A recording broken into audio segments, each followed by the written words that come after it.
अस्सलाम वालेकुम। आदमी के अंदर अच्छाई और बुराई ये किस तरह जन्म लेती है और क्यों जन्म लेती है और किस वक्त जन्म लेती है।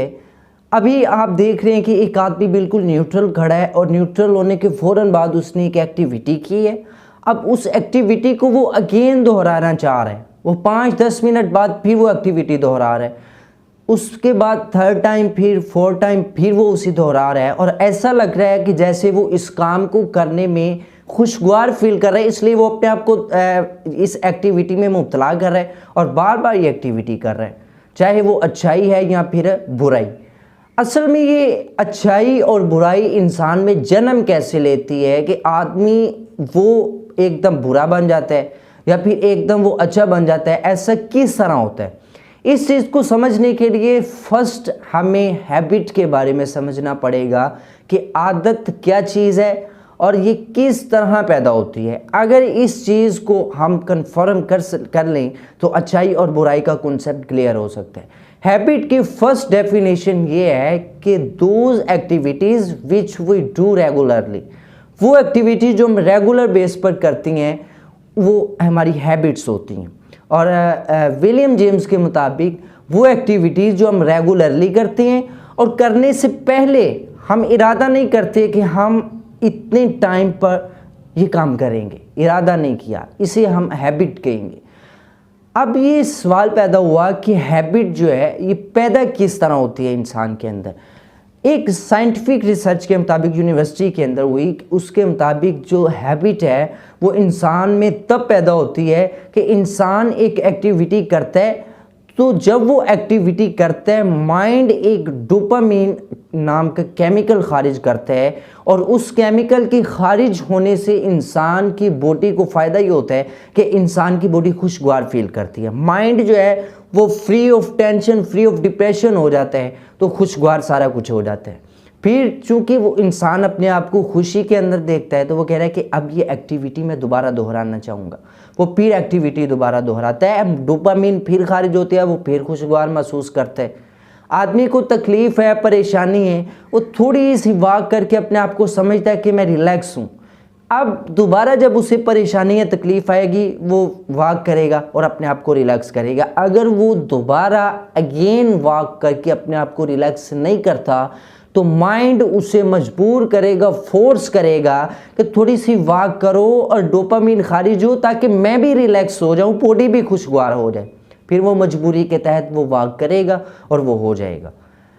इसी तरह जब आप कोई काम दोहरा रहे हैं, आपको परेशानी है, फ़िक्र है, आप उस परेशानी फ़िक्र के अंदर आकर अपने आप को रिलैक्स करना चाहते हैं, आपको वॉक से रिलैक्स मिलता है, आपको दोस्तों के दरमियान गपशप करने से रिलैक्स मिलता है, जो भी होता है आप वो करते हैं, रिलैक्स फील करते हैं। फिर आदतन मजबूरी के तहत आप चाहते हैं कि ये काम दोबारा दोहराया जाए ताकि दोबारा रिलैक्स होया जाए, आप वो फिर रिपीट करना शुरू कर देते हैं। मैं आपको एक एग्ज़ाम्पल दूं कि मैंने कल लाहौर जाना है और आज ही से मैं इरादा बांध रहा हूं कि इतने बजे, पूरे 7 बजे मैं उठूंगा, 8 बजे मैं निकल पड़ूंगा, नहाना धोना है वो सारा उससे पहले हो जाएगा, मुझे इतने पैसों की ज़रूरत है और ये मैंने इरादा बांधना शुरू कर दिया। ये आदत नहीं है। लेकिन अगर मुझे पता है कि मैंने हर सुबह उठ के मुंह धोना है बग़ैर किसी इरादे के, आप अक्सर अपने आप को ज़रा इमेजिन करके देख लें कि जब भी आप मुंह धोना शुरू करती हैं सुबह, तो आप उससे घंटा पहले, आधा घंटा पहले या उससे एक दिन पहले इरादा नहीं करते कि मैंने सुबह उठ के मुंह धोना है। क्यों? आपकी आदत बन चुकी होती है। ये एक रेगुलर एक्टिविटी है जिसे आप बगैर किसी इरादे से करते हैं, ये आपकी आदत बन चुकी होती है।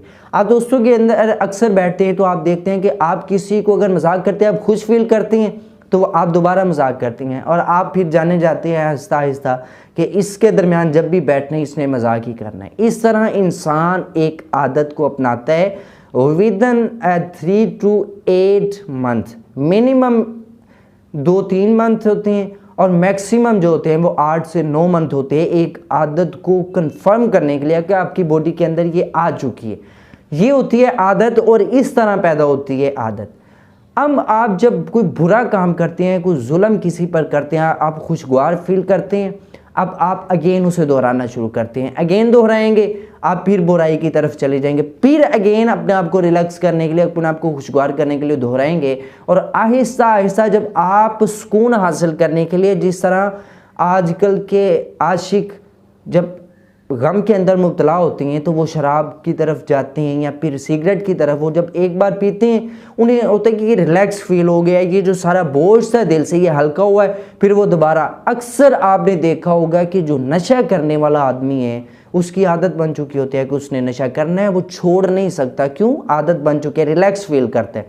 आप एक नशा करने वाले को उसकी जो टाइम लिमिट है कि इसकी लाइफ टाइम के अंदर उसने नशा न किया तो वो मर जाएगा, आप उस टाइम लिमिट के अंदर उसे नशा न दें तो आप देखेंगे कि उसकी हालत मरने वाली हो जाएगी और वो फ़ौरन आपसे डिमांड करेगा कि फ़ौरन मुझे नशा दे दिया जाए, अदरवाइज़ मैं मर सकता हूँ।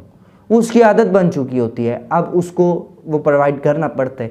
इस तरह जब इंसान कोई काम करता है, बुराई या फिर अच्छाई करता है, रिलैक्स फील करता है, उससे बार बार करने की कोशिश करता है ताकि डोपामिन खारिज हो और वो रिलैक्स हो जाए। अब बार बार करने से ऐसा होता है कि एक लिमिट तक जब वो पहुंचता है तो वो उसकी आदत बन चुकी होती है। अब वो इरादा नहीं करता कि मैंने किसी के साथ बुराई करनी है या इधर अच्छाई करनी है, बल्कि बगैर इरादे के आदतन उससे हो जाता है कि मैं ये काम करना चाहता हूँ। आदतन वो जाते जाते किसी को गाली निकाल देता है, आदतन वो किसी को थप्पड़ मार देता है, वो मजबूर हो जाता है आदत के हाथों कि यहाँ पर बैठ के किसी की इंसल्ट ही करनी है, किसी का फ़ायदा नहीं करना। इस तरह आदमी के अंदर अच्छाई और बुराई का कॉन्सेप्ट पैदा होता है, अच्छाई और बुराई जन्म लेती है।